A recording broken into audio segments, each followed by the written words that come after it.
Hey everybody, and welcome to week 3 of Behind the Mic. I'm your host, Jonathan Hodgson, back for another week and another conversation with a great sportscaster. First 2 weeks have been a lot of fun. We kicked it off a couple of weeks ago with Peter Labardius, and last week we had Rob Fay from Vancouver on TSN 1040 and the former voice of the Vancouver Canadians. Tonight, it's time for a little bit of Friday night football talk with Rod Pedersen, host of the Rod Pedersen Show, and the former longtime voice of the Saskatchewan Roughriders. We'll talk a little bit of CFL football, a little bit of junior hockey, and then just have some fun talking about his life in sportscasting. Before we throw it to break and bring in Rod on the other side, we'll remind you that you can follow Amateur Sports TV on Facebook, on Twitter, and find all our archives of our show and all our other shows on YouTube. We're going to throw it to break, and I'll be back on the other side with Rod.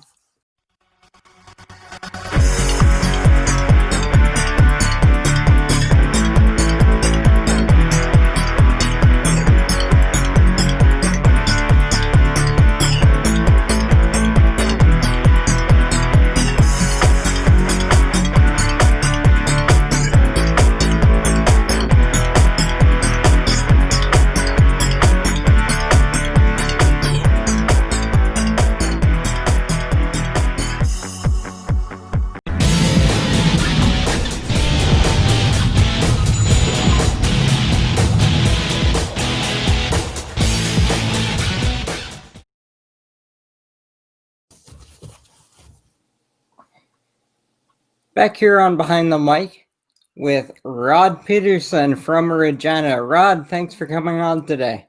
Always good to see you, Hodgie. My pleasure. It's been a while.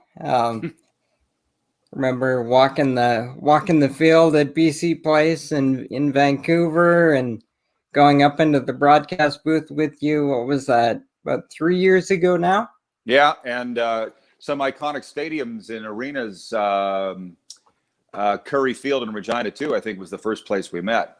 Yeah, that was a fun one. We'll dive into that story when we get around to that. What's your days look like right now with the sports world kind of in a little bit of upheaval? Well, my days are pretty good. I'm not going to complain. I mean, I learned to live without the CFL a year and a half ago. And we are 366 episodes into the Rod Pedersen Show, as you mentioned off the top. So I get up in the morning, I watch Sports Center, I get caught up on everything. I work out, I built a home gym. I go in and do my 2 hours of shows, but 2 hours daily, and I'm done by noon. And I spend the rest of the afternoon doing recovery work and just various projects and stuff. So it's a pretty relaxed schedule compared to what I've been used to for 30 years in this business. So I'm not complaining these days. What's that change like when you go from being a play-by-play broadcaster, following a team around, doing live games, to being a show host? Well, I guess it depends on how long you did it. I mean, with the play-by-play, I've been everywhere. So to be able to slow down and I'm not interested in traveling. If I'm traveling, I want it to be my choice. And I want to go with my wife as opposed to being on that schedule all the time and being told you're late. And you know how it is because you've traveled with teams. So it's a lot more relaxed. But the biggest difference, Haji, and you'll get a laugh out of this, I think it was Thanksgiving of last year. We had a family gathering and there was 30 people there from my family, and they're looking at me like, what are you doing here? Because for most of them, I've never been there, for 30 years. And while it was fun, I think you understand that when you're away from your family and you're literally never home. Like I was doing hockey in the winter and football in the summer. It was fun, but it's not easy. Everybody thinks it's so easy. So my family was just literally, they just got used to me not being there. Yeah. And that hurt a little bit. But I think they're used to having me around now. I'm not sure. Well, I haven't done the play-by-play side for winter sports yet, but as you would know, I spent basically my whole life in baseball, And that means that is your summer, especially once you get to the summer collegiate level and those who've been in the minor league baseball level. My schedule was basically 60 games in 70 days, and some of those are 6-day road trips to the other side of Saskatchewan from where I was at Okotoks. So, and I got that job when I was 16, which was amazing. But I was with that team, the Okotoks Dogs, when I was 12. Just kind of as a kid getting the experience and growing into it. So I remember as a kid, summer holidays was baseball. And then getting into high school, I actually didn't go to my high school grad because we had a game that night. That's just how it was, and I wouldn't have it any other way. Oh, well, I know. And two things come to mind. I've been doing a lot of events. I always have. And I was at one in Paradise Hill, Saskatchewan, which is a long ways up there north. It's a 5-hour drive north of Regina. And Daryl Sutter was one of the speakers. And one of the questions came out of the crowd, Daryl, would you come back and coach in the NHL if there was an opportunity? He said, if I only had to coach home games, yes. That was his answer. And I got it. I don't think anybody else in the room did.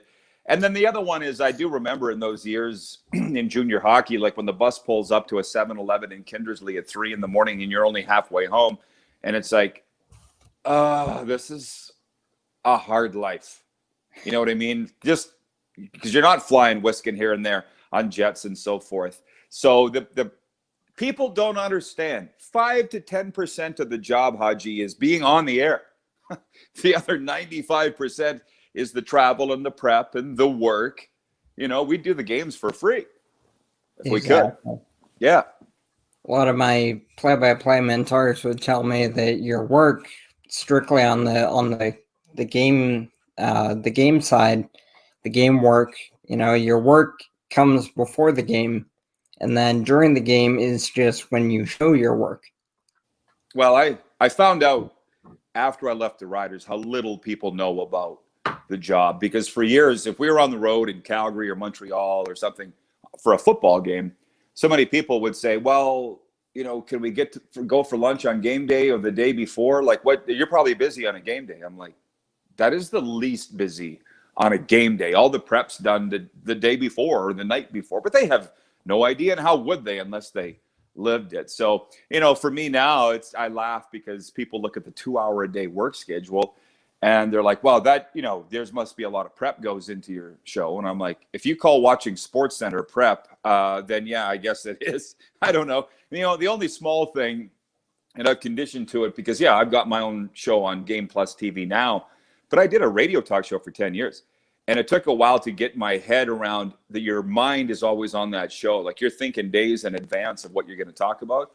And so today I saw that the NHL is considering putting advertising on the jersey when they come back and sponsoring the Stanley Cup.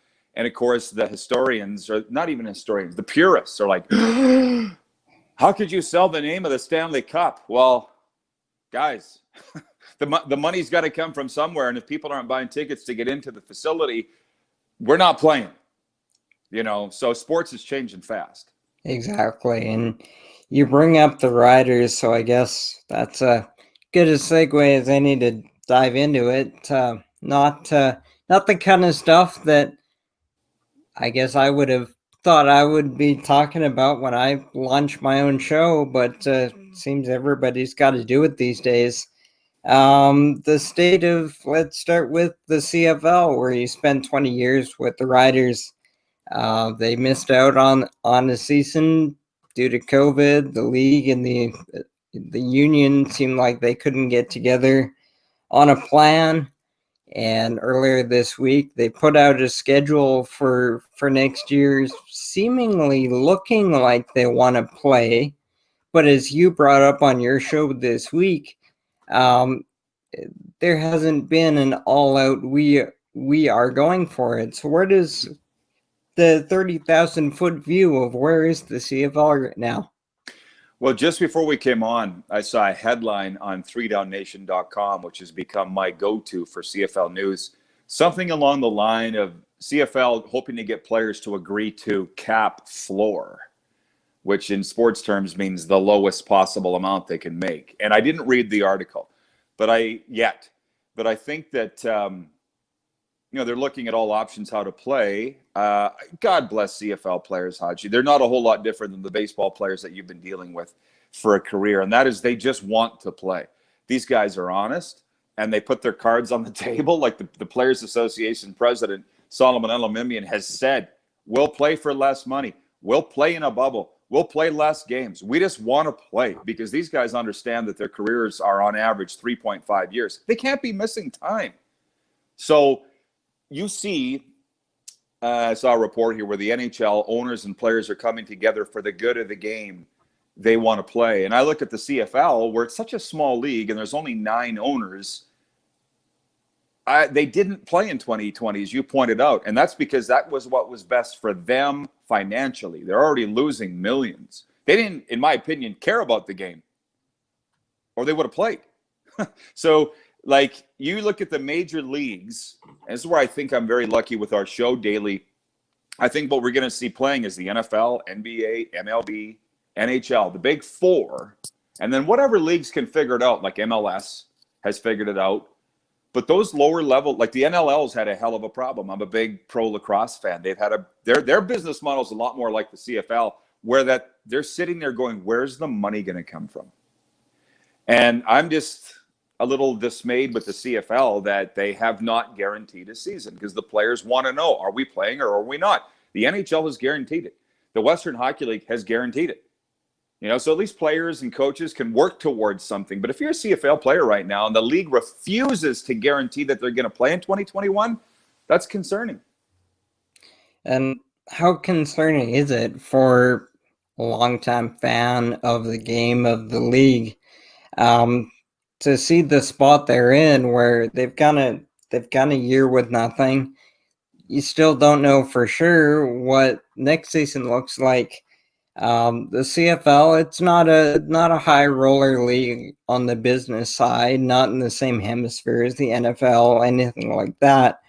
How, as somebody who probably knows more than the average person about the operations, how concerning is this for the different operators in the league?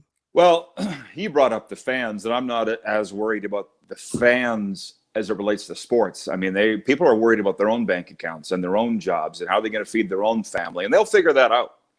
As far as the CFL goes, I'm pretty worried about it. I mean, I talk to stakeholders in the league on a daily basis, and I get some guys that have been laid off, Hodgie, have literally said, "Oh, I'll be back. They can't operate without me." I'm like, yes, they can. You know what I mean? Like that. I don't think a lot of people realize yet in the league how serious this is. And I think with these furloughs and layoffs, a lot of people aren't going to be brought back. A lot of them, like I didn't know till 2020 what a furlough was. I had to Google it. And what it is, the definition is a temporary layoff. So if you were furloughed, you would be looking that up too. And you would say, oh, this is only temporary. Well, if this league's going to survive, I don't think it's going to be temporary for a lot of people. So I'm worried for them. But as I said when we started this, I learned a year ago how to live without the CFL. A lot of other people are going to have to learn to live without the CFL. And I just think the CFL has to figure out a way to pay players and be creative about it. And as I said here today, I don't see a lot of creative ways that have come up. And if they found them, they're not interested in talking about them, because just last week you saw the CFL held a virtual Grey Cup week, and the commissioner, the next day he came on my show and I pressed him on some of these issues, and basically he says we're not interested in making that public right now, which is totally their right. But I just, because you worked in sports a long time, it's a very competitive space. Getting people to buy a ticket to come to the ballpark is harder than it's ever been, ever. Yeah, for sure. And what you brought up there about people learning to live without it, I had that same conversation with a friend and a fan of the WHL team here, and there's some big time fans that are saying, yeah, when the gates open up again and when it's quote normal again, everybody will be so desperate to come back. It'll be amazing. I hear it all the time. But you bring up a great point of, depending on when the different leagues had to pause and how long they've had to take off, different fans are picking up different lifestyles now. They've literally, like you said, they have a new lifestyle now. They can live without it now. And then you're going to have a portion of people who are cautious and slow to come back to it. And sure, you'll have a portion that'll go right back to it. But even in a pretty rabid fan base like the Riders have in Regina and the whole province, it's not a slam dunk that, when they get the all clear, people are just going to come back. I probably hear it more. What you just said, I hear that people, they will flock back. I hear that more than what I'm saying, that the teams are going to have to do, and leagues, way more work to get people into the facility. And you know what? Maybe I'm totally wrong. And I hope that I am. Believe me, I really hope that I'm wrong. But I just know the struggle to get viewers onto our show, the struggles to sell advertising, especially when there are other leagues that are playing. Like advertisers are putting their money. I just look out here on the prairies.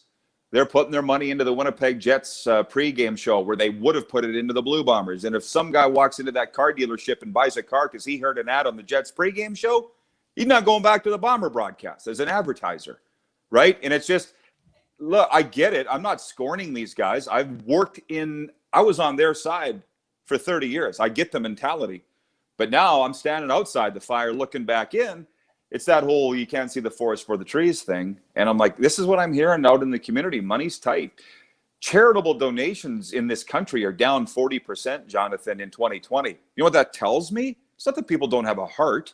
It's that they're minding their own pocketbook. And I think that people are going to be more apt to donate to a food bank, and I've seen that, than to a sports team. So we'll see. And I'm well-read. I mean, you ask, what's the difference, play-by-play to hosting a show? I got way more time to sit and read news articles. And just with where we're going with vaccines and herd immunity and all this stuff that we've had to learn this year, it doesn't look like it's coming back anytime soon. I mean, you as a baseball guy, I had Jamie Campbell on my show today. He's predicted the Blue Jays will play in Buffalo next year again, right? And yep. I talked to Rod Black on the show today, and he talked about the Raptors going to Tampa Bay. Now, he's praying that they will finish the season in Toronto. But I see if the Jays are going to go to Buffalo for the whole season, why would you think the Raptors are going to come back to Toronto in 2021? So I guess the teams will have a long time to figure this out.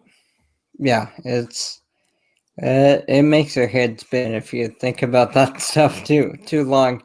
Another league that's really important to the prairies and to different Saskatchewan communities that you spent your life in, of course, the Western Hockey League, and they're in a little bit of a unique scenario, as everybody is.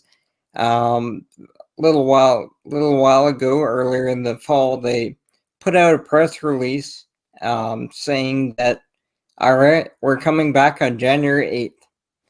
But what they haven't talked about, and why would they from their position, is that was the second time they've pushed back the start date, and hidden in that press release when they promoted the heck out of it, saying January 8th, we are back.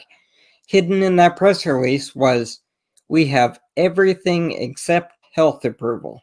and with the COVID cases, regardless of anybody's opinion on that, regardless, the cases in the Dub territories are going way up right now, and they haven't secured final approvals. So is that January 8th date realistic? Well, I noted the same thing, by the way, and I had Ron Robinson on my show. I'll tell you this though, Haji. A couple of weeks ago, I was doing well, you don't call it midget hockey anymore. They call it under 18 hockey. I was doing a game, and I talked to a source there, if you will. And he said the Dub has a plan to play. They're guaranteeing it. And he gave me a few details on as how the WHL is going to do it. And it made me leave the rink very confident that they're going to play. Kind of goes back to the CFL thing where they won't guarantee they're playing and they don't feel they're obligated to tell the fans. I don't think the WHL is obligated to tell you or I or the fans how they're going to do it. But I can tell you they are steadfast that they are going to do it. And, it's funny you mentioned you were talking to somebody with the Victoria Royals. That is the one thing that I really miss about the Dub is my travels. You can call a hockey game anywhere, but come on. You've been to these markets. I love going to Kelowna and Vancouver and Kamloops and Victoria and Spokane and Portland and Seattle. These are great towns, and I was calling Dub games when the Victoria Cougars were around in that old, what the heck did they call that? Did they ever talk about it in Victoria? The Centennial Arena, I think? Or they talk about it all the time. What was it called? I think it was the Memorial Arena. Yeah. If I get that wrong, somebody will tell me about it, but what a beautiful city that you're in, too. I miss that. That was free trips to go visit your friends and family all over Western Canada. That part I do miss. But I'm getting back into hockey, and maybe it'll return one day. But I love the WHL, and I'm praying for the best that they will play. It's out of my hands. You and I look at life the same way. What do we control? Not that. So we just hope for the best, right? Exactly. And you can get lost in the issues of it, but you get back to kind of what you were headed towards, talking about the communities. That's really the most important part of this whole thing, is the communities and the people that those, the passionate CFL fans, the Dub fans, especially in the smaller markets. That is real community there that's not there right now. And that's what we can't miss when we get lost in these conversations about the issues. I think, that's what I hope the teams are talking about. And I on Sunday morning, we had a Zoom call with the Football Reporters of Canada, all the reporters across the country that cover the league. And we talked about the relationship between the league and the media. And they didn't say that it was bad, but what they talked about is that we need each other. And over time, it's kind of swayed to where the teams don't really think they need the media. And now that they can't play, they're realizing fast, Hodgie, they do need the media to get their word out. So my point is on that, or why I bring that up, is that you're going to need to find a way to bring the communities together. It breaks my heart that there isn't a real sense of community right now. I talked about the charitable donations being down, and that's for charities. There's teams here that have put on lotteries and 50-50s that have not raised anywhere near what they'd hoped. So I'll give you a great example. I don't think you're in any way a farm guy or a rural guy, but I was talking to a farm buddy of mine the other day, and he goes, how we've changed this as a society. Like if our neighbor's barn burned down, we'd have had a rally with the community to help them put that barn back up. Now people look at that barn and go, what do you think I could get that barn for, that land? You know what I mean? Yeah. That's how society's changed. And just with 9/11, I don't think you're maybe old enough to remember how the world was then, but New York came back stronger. It took a tragedy to sort of wake up the city in America, and it did come back stronger. And with the pandemic, this is 20 years later almost, and it's like, are we going to come back stronger? As we sit here today, I don't see any evidence of that. I was just reading one of your entries on rodpedersen.com, and I don't have it up right now, so I'll paraphrase, but the title and part of the opening of your entry was about remembering, being grateful for what you do have and what's right, rather than moaning about what you don't have. Well, that's the core concept of recovery, and a topic we'll get into another day.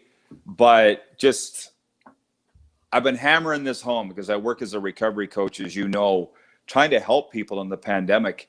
And for the most part, people really haven't been listening. It's a little like my dad telling me what to do and bonking me on the head for years and not listening until I got to a certain age where I'm like, oh, that's what he was saying. So the two key corner concepts of recovery are gratitude and acceptance. Accept your situation. Right now, nobody really wants to. And the other is be grateful for your situation. So I'm lucky. I'm in a position where with the CFL, it's gone. And a lot of the viewers to my show want to moan about that or just talk about it on a daily basis. And I'm like, no, we're going to talk about the Junior A hockey and the NFL's playing and the World Juniors are coming up. And let's talk about what is. Because wallowing in what isn't is depressing. I don't like that feeling. Now, if I worked in the CFL right now or 10 years ago when I was still drinking and I was a complete idiot, I don't know how I would have been able to. I don't think I would have handled this situation right now. I would be like a lot of the people I see on social media having meltdowns on a daily basis. That's probably what I would have been, but I'm a different person now. And you mentioned the junior A levels and specifically the Saskatchewan Junior League. We don't have to get into the minutia of it because it's similar, just different level. But one of the ties between the Dub and the SJ right now is the fact that the Dub, in preparation for that January 8th hopeful start, is they've been loaning their players out to the different leagues, and it's been heavy in the SJ. And there's been differing perspectives on people who like that, people who don't, people who think it's good or not. Where do you stand on seeing a lot of these Dub players starting the season in the SJ? I've thought about it a lot, and I've been asked about it a lot. And my only answer to that, because you want a quick one, is I don't really see the point. Why are they doing this? I mean, and it's wrong that these teams have had players practicing for 2 months before they were able to actually play. And then you bring in these WHL players, and there's 4 or 5 per team that now get knocked off the squad, off the roster, and they're sitting in the stands for the Dub players. That's wrong. But what's wrong and right in sports is quite blurred and lost. You and I have had those discussions in the past, as you remember. And it's sort of like, again, what can we control? The coaches and GMs are making these decisions. But on the flip side, I'll tell you a good one that might be some good perspective for your viewers. Melville last year had the goalie of the year, Burke Berkalev. And it was a hell of a story because he got run in the game hard. He had like 9 teeth knocked out, severe concussion. It was horrible. He's a good kid. And he came back to play and won goalie of the year as a rookie. He's a Calgary kid. And he was the cornerstone of a rebuild for that team in Melville. All of a sudden, he's gone in the pandemic and he's playing in New Jersey. I think the U.S. Junior League, maybe the NAHL, one of them. Loyalty, you'd hope, would be a two-way street. But here's Melville hoping to have a rebuild around this one player, and he scooted because he did what was best for him. And you can't blame him. So loyalty should be a two-way street, but in this instance, everybody's doing what's best for them. And in the end, that's kind of the way it's always been. It's just never been as evident as the pandemic has brought it out to be in all leagues. And that's a good place to head into our first break on that talk of loyalty. That'll come up in our second block as we talk about some stories and getting into some of your journey as we roll on to block number 2 here on Behind the Mic.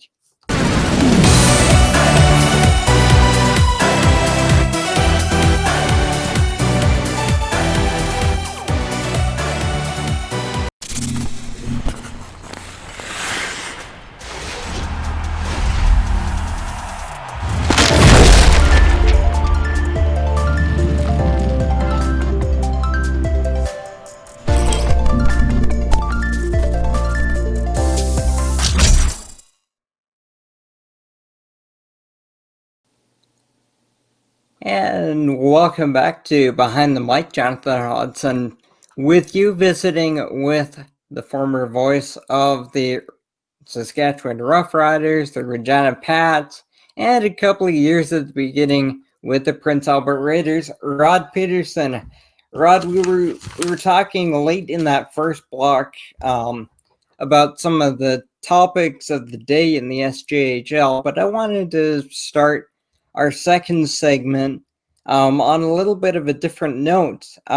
We've talked a little bit about your broadcasting work, but a couple of years ago, you came out with a book, Heart and Soul of the SJHL. Talk a little bit about where that came from and what went into it. Well, I'm glad that just a couple of days ago this topic came up, how that happened. It was the spring of 2017. The SJHL president, Bill Chow, and their marketing director, Logan Fraser, came to me and said, we want to do a history book because we're coming up on our 50th season. And Bill said, I had no idea who could write this. And he was standing in a bookstore in Saskatoon, Barnes & Noble, I think. And he looked down and saw my Roughriders book in there. And he goes, Rod can do it. And I'd known him from hockey going back 30 years. So he asked me if I would put it together. And I immediately said, yeah, I'll do it. Left and thought, I have zero time to do this. There's no way. Like, it's a big project, Hodgie.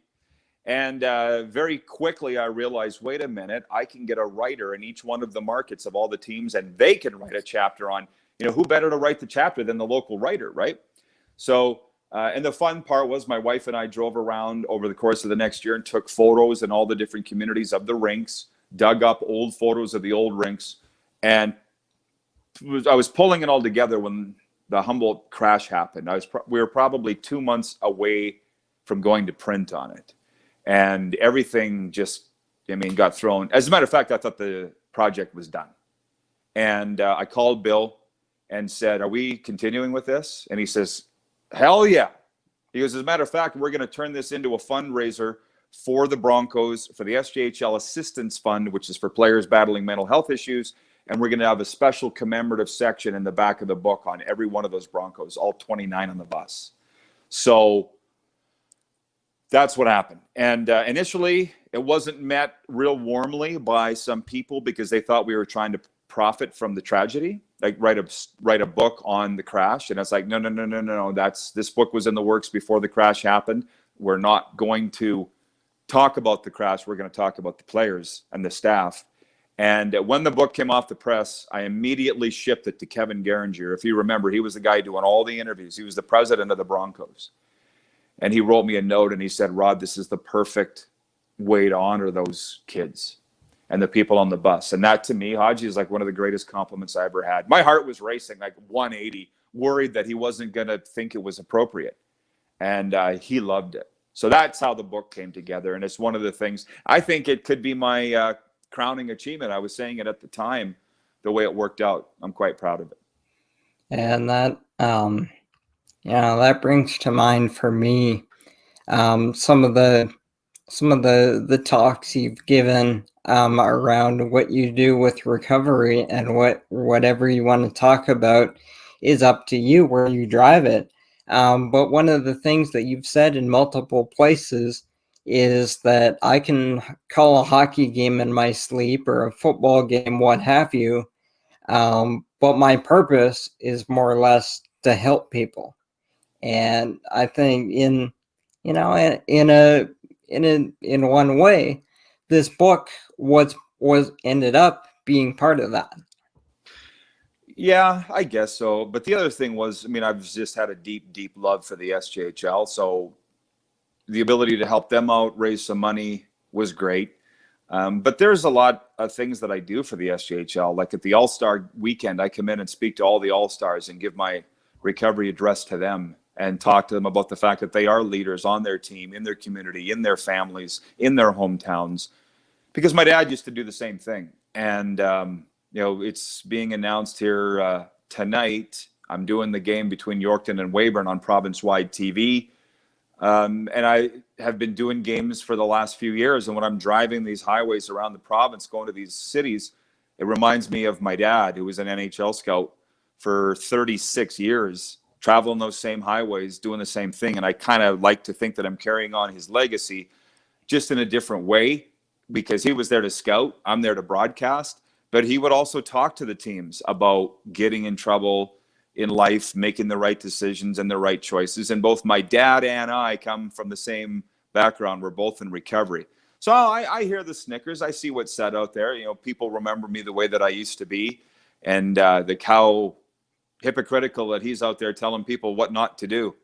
That's why I'm doing it. And you also understand that I'll spend the rest of my life trying to help people as a make good for the way that I used to be. I'll never get back to even on the scoreboard, Hodges. So that's another reason that I do it, you know? So yeah, it makes you feel good to help other people. And I'm trying to tell people in this pandemic, because people are just so whacked, you know? And I was on the radio in Winnipeg Saturday morning. The host, it was a news program, and he said, Rod, can you talk about how to deal with motivation during the pandemic? And one of the things I said, Jonathan, was to try to reach out to 3 people on a daily basis. 3 people. You're not just helping them, but you forget what your own problems are. And that's not bearing your problems. It just gets you outside of yourself. And Theo Fleury's become a really good friend of mine.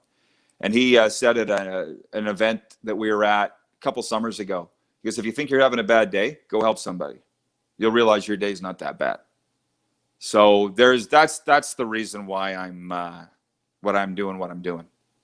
That's really good stuff. One thought that I had way back in the spring when things got rolled back due to the onset of COVID, and nobody knew exactly what it was going to be, so everybody was super cautious.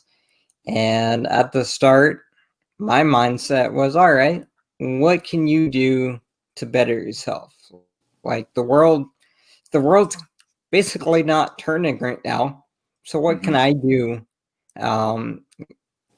in this time? And one of the things that in my well-meaning mind thought, all right, the way sports relationships go is you're tight with people when they're your teammates, but then most of them go on with their life, other parts of North America, and a lot of them just fall off.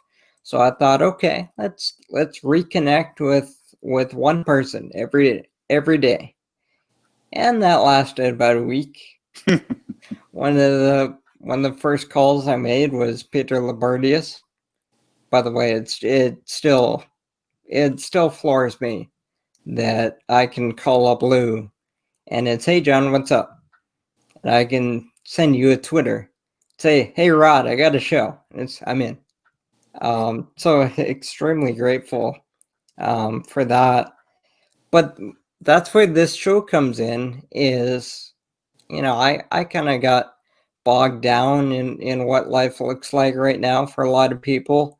But then when this show came along, it was a really, really cool opportunity for me in this time, where I have a lot of people used to listen to my games for years when I was in Okotoks, and then I was in Victoria for a couple of years and had some loyal listeners that followed me to my next team. And I would always talk to them. Like, you know what, the best comment I ever got when I was a play-by-play guy was our first baseman was from USC one year, and he told me, my grandpa every summer falls asleep to Vin Scully. This summer, he falls asleep to you. Had nothing to do with how good I was, but just that I was taking up that I was occupying that role in somebody's life for a summer. Oh, I know. And years ago, when people told me that they put me on to fall asleep, I would get offended. I don't even think they realize. I think they meant it as a compliment, or some would say it and would laugh. Oh, I put your show on to fall asleep to. And then they would snicker. But hey, just put it on. I'm good. No, that's, to me it's a badge of honor. Oh yeah. But So we opened the show, kind of alluding to some of our stories, and of course we talked a little bit about the football game that we went to together, Lions and Riders preseason in Vancouver. Maybe 10,000 people there, and tell you what, that felt like the Grey Cup to me. You got me a radio pass to join you in the booth and kind of shadow you. And I don't know if I've told you this part, but I beat you to the field by probably an hour or two.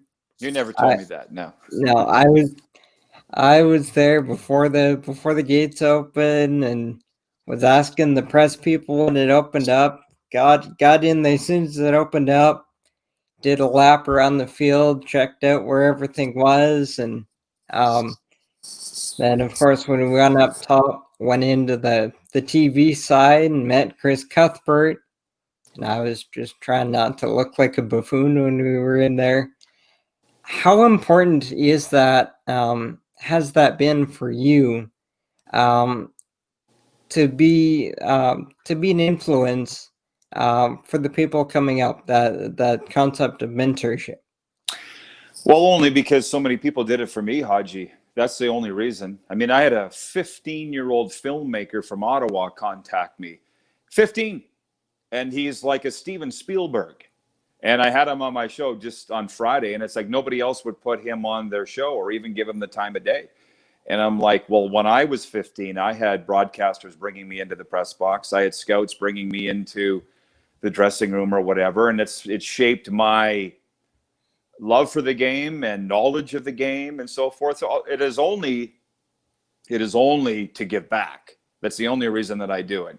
And the other thing is that I didn't plan on was a year and a half ago when I left the Roughriders, and it was a divorce, to be honest with you. I didn't really know what I was going to do. I had a pretty good idea that I was probably going to work in recovery full time. But 30 years of goodwill came back to me. And I was sitting in Las Vegas with my brother last February, just before the pandemic hit. The Golden Knights had flown me down there, put us up in their team hotel, and gave us some tickets to the games of our choice. And I said to my brother, man, why are people being so nice? And my brother, who's a cowboy, a literal riding the range cowboy, looked at me and said, you never burned a bridge in 30 years. You've never burnt a bridge. And I'll never forget that. So it's that whole concept of law of attraction, passing it on, that kind of thing. So that's why I do it. So you talk about some of the broadcasters and media types that were good to you. Who did you, before you were even into it, who were the people that you would listen to? And then maybe who are some of those people that were good to you when you were a person like me? Well, it's funny. I don't know if these names will mean much to you. I mean, they were big names around here, but the number one guy is a guy by the name of Kevin Gallant, and he was the voice of the Regina Pats from 1980 to 1988. He was the guy that I put my radio on to fall asleep to, or listen and hide my radio under my pillow. That guy. And small world, his son played on the same team as Connor Bedard last year in Vancouver with the West Vancouver Warriors. So again, things coming back, right? But my dad was working for the Pats as the years would go on. And my dad knew that I never wanted to be a player. I never wanted to be a coach. I only wanted to be a broadcaster. That's it. I mean, players think we all want to be players. No, I never wanted to, guys. I want to be up in the press. Well, they just can't get their head around that. So Kevin would bring me into the booth and let me sit there, and I wouldn't say anything. I mean, it's similar to what you did with me. I think I put you to work maybe doing some stats or a scoring summary or something. But that, and then one name you will know is Tom Cheek, because my very first game or job in the business was at CFSL Weyburn in high school, operating Blue Jays games. And that was just playing commercials when they came down the pipe. But I could listen in the breaks to what Tom was saying. So I kind of felt like, while he thought he was on a break or knew that he was on a break. So Tom Cheek, legend. there aren't too many baseball teams, period, that will put their broadcaster's name up on a banner in the stadium. And Tom Cheek has that with Robbie Alomar and Cito Gaston and all those guys. So Tom Cheek was a really big one for me. And I still think about him quite often. I know you're buddies with Jerry Howarth, and I was never the biggest Jerry Howarth fan. I was a huge Tom Cheek fan. So there's two for you right there. And then some have told me over the years that I sound a little like Bob Cole. And I'm like, well, if I do, that's only because I've watched them too much. I think you find if you listen to somebody too much, you kind of start to mimic them. But, you know, I enjoyed Bob Cole. In a lot of ways, his voice was the soundtrack of our youth, but he wasn't really a guy that I idolized growing up. You know, but it wasn't just play-by-play guys. Like, I love Dave Hodge. Everybody knows Dave Hodge. And I finally had the opportunity to have him on my show a couple of weeks ago, and he did not disappoint. He's 75 years old, and I fired some bombs at him, actually, and he just very calmly knocked him out of the way. That's the way Dave Hodge is. And when I wasn't trying to corner him or anything, but I just said, why do you not talk more CFL on the reporters when you're hosting that show? Because, you know, you're the rights holder for the CFL. You should be talking more about the CFL. And he goes, I'm not going to make any apologies for that. I'm talking to an Eastern Canadian crowd. They don't care about the CFL out here. So it was... Yeah, Dave used to do play-by-play, but he was more so known as a host. Yeah. And so there's a lot of guys in this business, you know, and a lot of different roles. And people think just because you're a broadcaster that you can do everything. Sarah Orlesky does sidelines. She doesn't do play-by-play, and she's the best in this country at doing it. But I'm fascinated by how people perform their craft, and I think you are too. And you've never got it down. You know, you're always learning. I'm still learning. And so I kind of want to learn more about how the Rod Pedersen Show kind of came to be, because it's been fun watching how it's kind of grown in popularity, and your guest list is just, you know, big timer after big timer. So coming out of the phase of your career that was heavy on the play-by-play, where did the Rod Pedersen Show come from? Very simple. When I left that writer job, I had a couple meetings, one with the league, one with a radio network, and both of them said, when can you start? And I'm like, whoa. I want to just ease off the gas here for a while. And as the months went along, Darren DuPont, who co-hosts with me, and his business partner came to me and said, we have a concept of a Facebook Live talk show, but we can't think of anybody that we think would move the needle and attract viewers. We think you could do that. Would you be interested in hosting this show? And they gave me a tour of the studio, which next time you're in Regina, I'll show it to you, the bunker as we call it. And I said, you know what? I'll do this, but here's the deal. I'm not lining up guests. I'm not selling advertising. I'm not doing the social media. I just want to sit in that chair for 2 hours and talk. You guys handle the rest. And they said, perfect. That's what we want too. So we debuted June 3rd, 2019. And now we're 366 shows in. And we went to national TV officially on July 2nd, this past summer. It was supposed to be March 19th, but the pandemic screwed that all up. So I think in the past, Hodgie, you know, I would have felt a lot of pressure because I know the whole country's watching. When we started, people were telling me they were watching. And I also know there was they were not watching the show. They were watching to see if we'd succeed at this really new way of doing things. And I'm at a point now where if it failed, I was willing to walk away. There's more than enough people hurting and struggling out there. I could work with them full time. I don't even need broadcasting anymore. And that's why I think I don't feel the pressure. And as far as those guests go, you know, I know just 98% of them are friends of mine. You know, after 30 years in the business, from Darren Dreger to Jim Lang to you name it, you've seen the guest list. Most of them are my friends. But it got to be a bit of a running joke in the CFL. In 2019, players were saying, if you're not on the Rod Pedersen, you're nobody till you're on the Rod Pedersen Show. So all the guys were clamoring to get on. And like our DMs were stuffed with players that I'd never met before. Like, we got to be on your show because you're nobody till you're on the Rod Pedersen Show. And that's just funny. So there's a lot of God involved, in a lot of God shots, in my opinion, where things went our way. And then back to my brother saying I never burnt a bridge in 30 years. So I think there's very few people that have said no, they didn't want to come on. Bo Levi Mitchell being one. And I can't think of too many others. And you're talking about your bunker for the RP show. I was gonna bring up my poor man's attempt at my little corner here. You see Looks my good. Bob Elliott and Jerry Howarth up in the corner. Got my dog's license plate, kind of like your milestone sign. Yep. That's your life. That's when you live in sports, it's pretty cool. You got a signed Kelly Gruber in the back there. It's pretty cool to be able to look back on some of these things. And I talk about the milestone sign.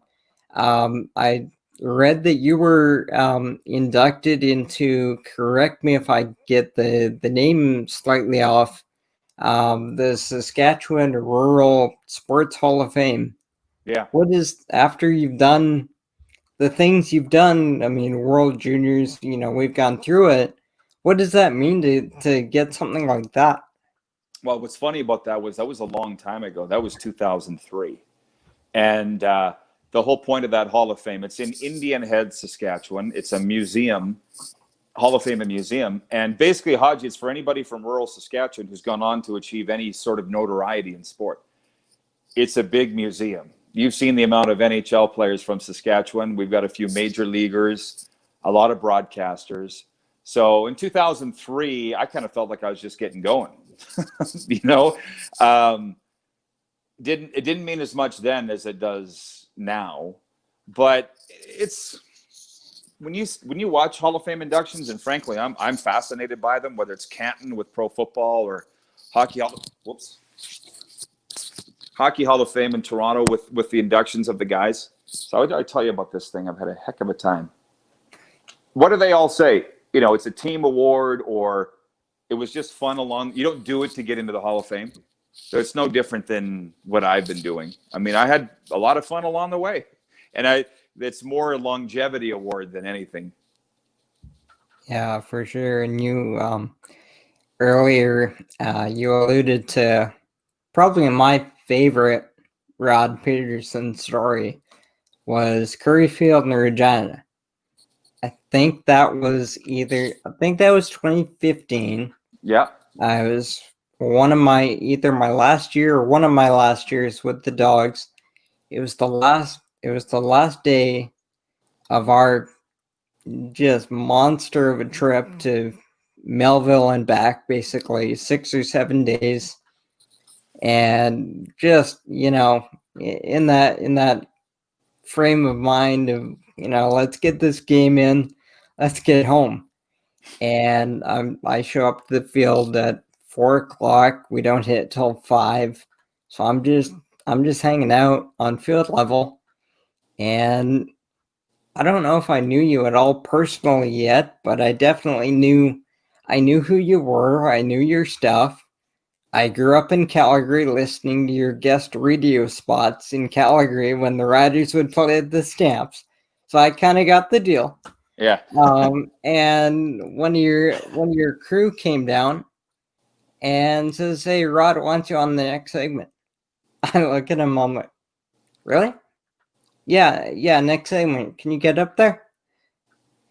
If you want me, sure. And so I had up there, not sure why you wanted to talk to me, what we were going to talk about, but we get situated up there in the top of the stands, and I'm looking across at you. I'm like, okay, all right. And then you had Kent Morrison on with you already, who at the time was an assistant coach with Regina and was a pretty good friend of mine from across the field in an opposition broadcaster-coach relationship. So I knew him, and I was just like, you know what? You can either shrink right now and make nothing of this, or you can just let go of the fear and you can just let it fly and see what happens. And I don't remember the topics of what we talked about. I think I threw in a couple of Stampeders jabs just to loosen up. But that ended up being one of the funnest 10 minutes I've ever had on air. And afterwards, one of your crew came down and said, "Hey, that came off really well." So yeah, I'm sure they did. But I got to tell you, it's I think. I mean, I've talked to Glenn Munford, who runs ASTV, and he's talked about how all the young broadcasters, would at some time like to have me on the show. Yourself, JD up in Saskatoon. There's been others. And Glenn said, well, you might learn something in the interview. I'm going to tell you something. Why I think people like my shows is that anything can break out at any time. And nobody knows what's the next thing out of my mouth. And I'll give you an example. Friday night, we're going to be doing the hockey game in Yorkton. The producer's like, can you text this guy and see if he's going to be at the game? Can you text this guy? And I'm like, they're probably not going to be at the game. How about we just grab somebody out of the crowd and throw them on the air? Because that's where the fun is. But most people in this business want everything scripted, right down to the minute.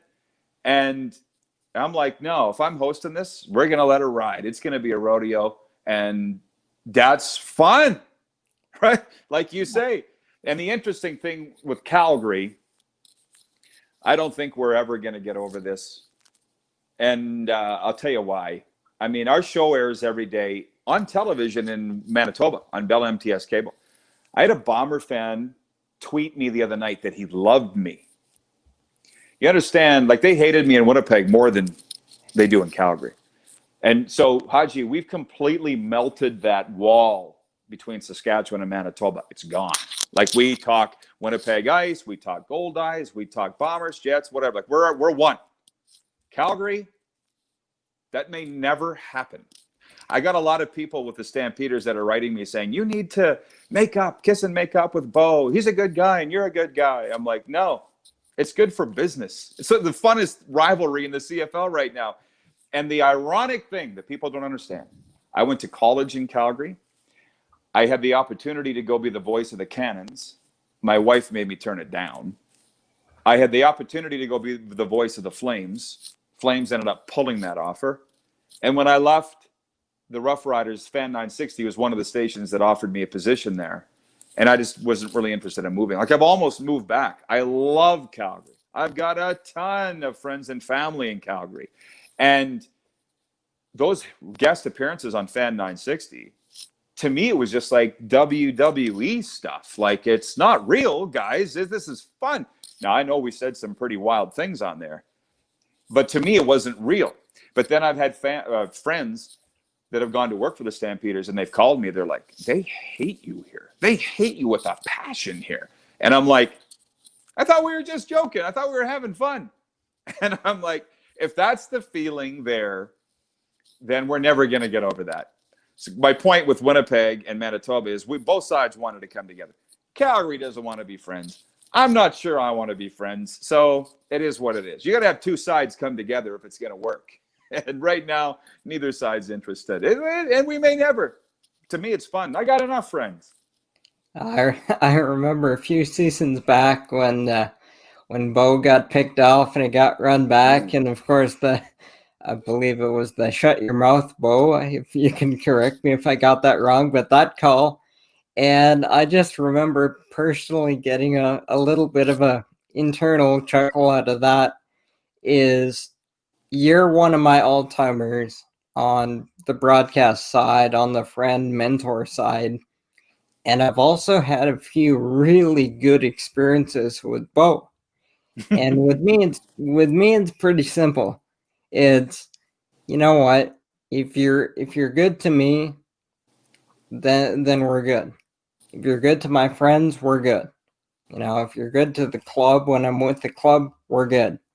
So when I got a lot of fondness for Bo for how well he's treated me and the experiences I've had with him. So when I see the two of you kind of kind of making a scene a little bit. And I think you and I here's how I mean that. I think you and I are on the same page that on the broadcast side or on the team communication side, content side, we pretty much understand that these kind of things, they're good for interest. They're good for business. It's a game. But you see those kind of things come out and you just know that it's going to take off. Oh, yeah. Well, I've said it many times. Nobody seems to be listening. But I think if Bo and I were on the same team, we'd be best friends. We'd hang out all the time. I don't think there's any doubt about that. But if ifs and buts were candy and nuts, we'd have a Merry Christmas. We're not on the same team. And he's fiery and I'm fiery. So here we are. And I don't need to get along with him either. I got my show over here. He's doing his thing over there. He's the best player in the league. What am I going to say? He's not a good player? And I can't say he's not a good person. I don't even know him. I've never met him, Hodgie. I've never even met him. So it's to me, it's fun and it's funny. Now, I've been attacked by referees in nightclubs because of something I've said on the air. Hey, that's a whole hour-long talk right there as to, I guess I've always been of the mind that can we leave it at the rink? Can we leave it at the stadium? Can we leave it on the – some people can't, you know, and not everybody is as open as I am about their lives or stuff, but so whatever. 31 years into the business, I'm not changing now. Nah, it's been cool. Now that I've been out of the play-by-play side for a little bit, I'm starting to have people that I used to call their games in college, and they're now in different areas of the sports world or they're in my life for different reasons. And I'm starting to become, you know, co-workers or friends with some people that I quietly maybe didn't like so much in a previous life just because they wore a different logo. No, I know, but this is why it's also a big reason why I'm not pursuing a play-by-play job or working in sports full time, which I don't consider myself working in sports. I'm working in broadcasting and entertainment. The way sports has gone, people can't get over stuff. They don't get over stuff. We talked about what's the right thing and the wrong thing. The wrong thing's done most. And I just can't reconcile it in my own heart a lot of time. And I just, if people can't get over stuff, I'm not going to worry, lose a second's sleep over it. But I also understand it's taken a long time for me to get here. Like when we're on the air, you need to be critical in some cases. And a lot of people, especially young athletes, aren't open to that. And for whatever reason, there is a lot of weight put in my opinion. So if I said so-and-so had a bad game or this ref made a bad call, there's a lot of people going to believe that. And people are, you know, that athlete's going to be upset about it. I get that. But I often say, is it right? Is it true? And they don't usually say much after that. You know? Yeah. That's the line you walk. I mean, you called guys that have blown a play errors at critical times. What are you supposed to say? Yeah, it's on that thing for me, it's just everything you say, you have to have conviction behind it, full conviction. And if you do, then you should be fine. For me, like I said earlier, I got a play-by-play job when I was really young. I never played, so I wasn't the most reputable guy for X's and O's and analysis. And I analyzed a pitcher one time on air, and it was wrong. And after the game, he was good about it, but after the game, it was, dude, who's the D1 pitcher of the room? And I kind of realized I didn't have a good justification. So for me, it's just, you know, everything that I say, have a conviction for it, and I don't need to be that X's and O's guy if that's not my specialty. Because especially when you're a baseball guy playing every single day on buses half the time, if you say something, you know, as much as you talk about, you know, saying what you believe in, when you're riding the buses with the guys every day, if you say something about a guy, it better be accurate because he's going to be sitting beside you that night. Yeah, it's not easy. Oh, and yeah, one other thing I wanted to bring up before we close here today, was talking about some of the highlight moments of your career. We've talked about different teams and different stops, but I wanted to see if there was any different moments that that you can look back on now and say, you know what, that was pretty cool. So I know you've got 4 Grey Cups, you've got a World Juniors. Is there anything that's really a topper in there? You know, the thing that I think about the most, I mean, every year that the World Juniors comes around, I think about that a lot. Very fortunate that it was in Edmonton and Calgary and the arenas were sold out, and it would have been nice if Canada had won. But the thing I think about the most isn't a championship game. Those go without saying, right? Like those, you got 55,000 people in Rogers Centre for a Grey Cup. That's pretty awesome.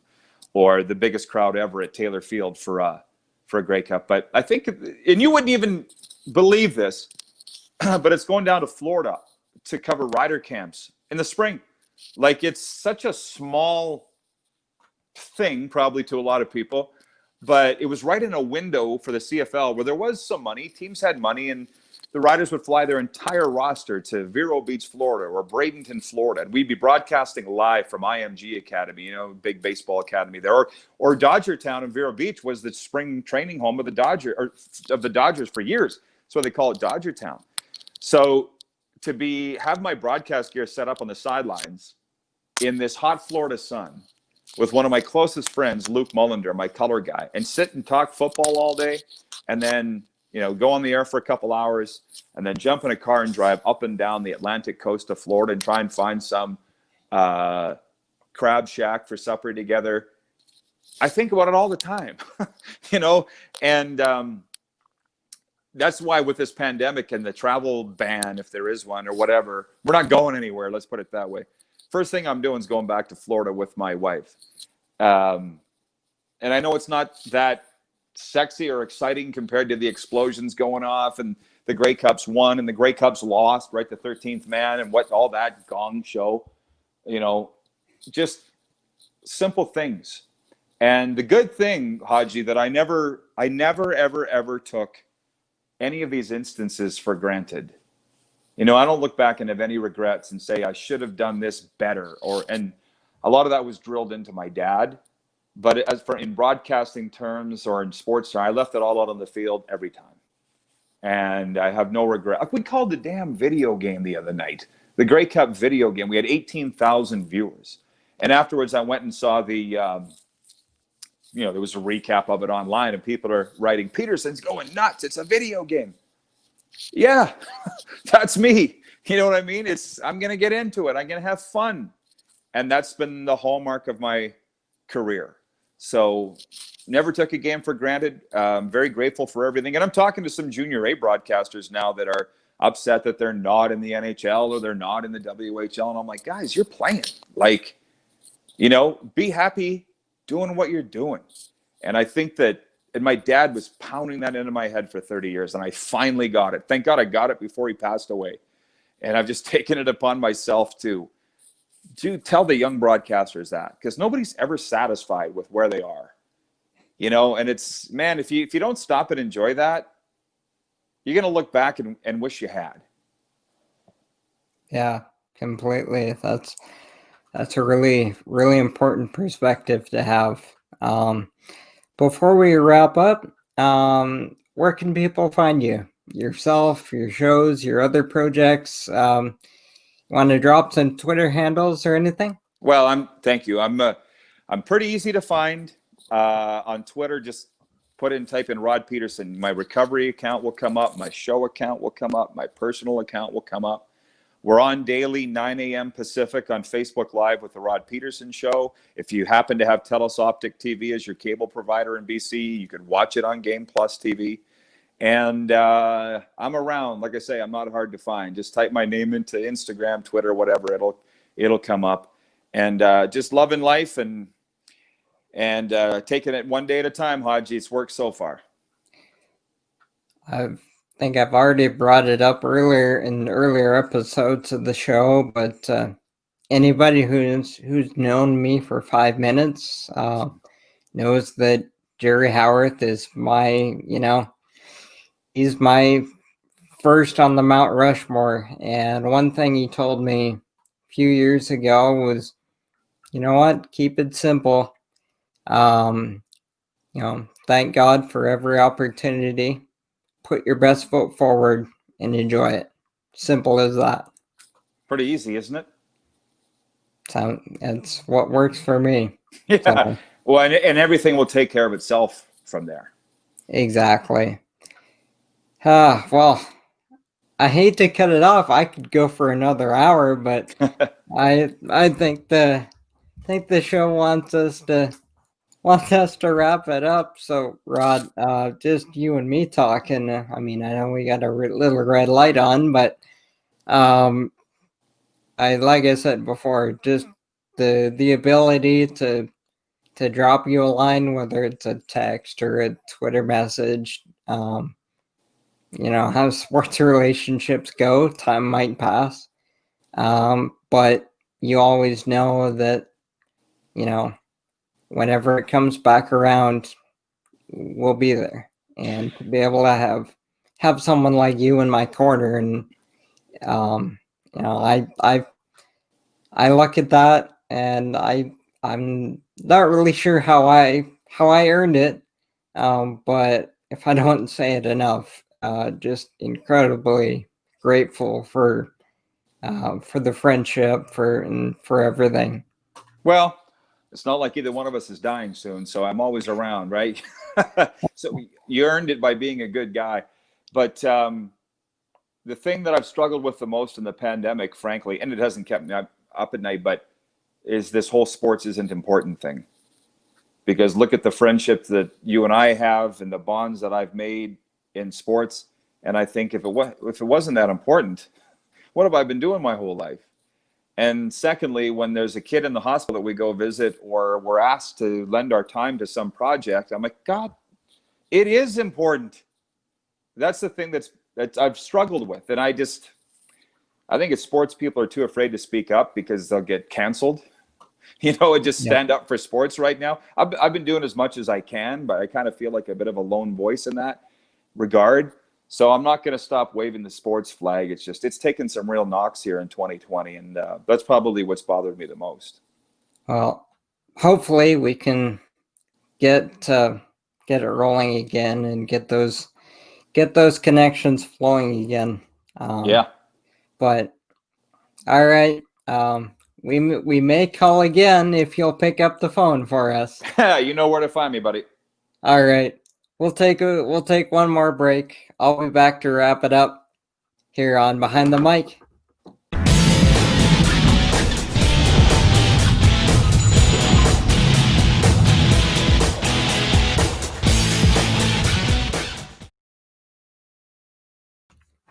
Back here on Behind the Mic, Jonathan Hodgson, just finishing up a chat with Rod Pedersen.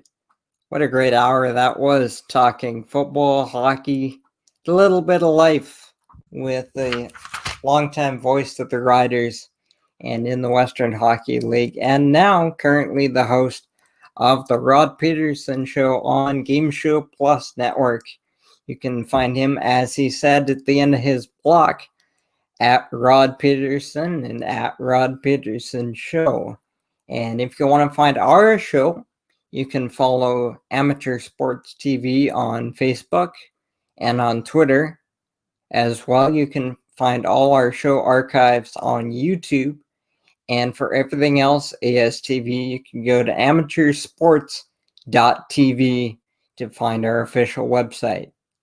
Once again, many thanks for tuning in. Hope you've enjoyed. Hope you've learned something. We'll be back next week, Friday, 5 o'clock Pacific, 8 o'clock Eastern here on Behind the Mic. Until next week, we'll see you later.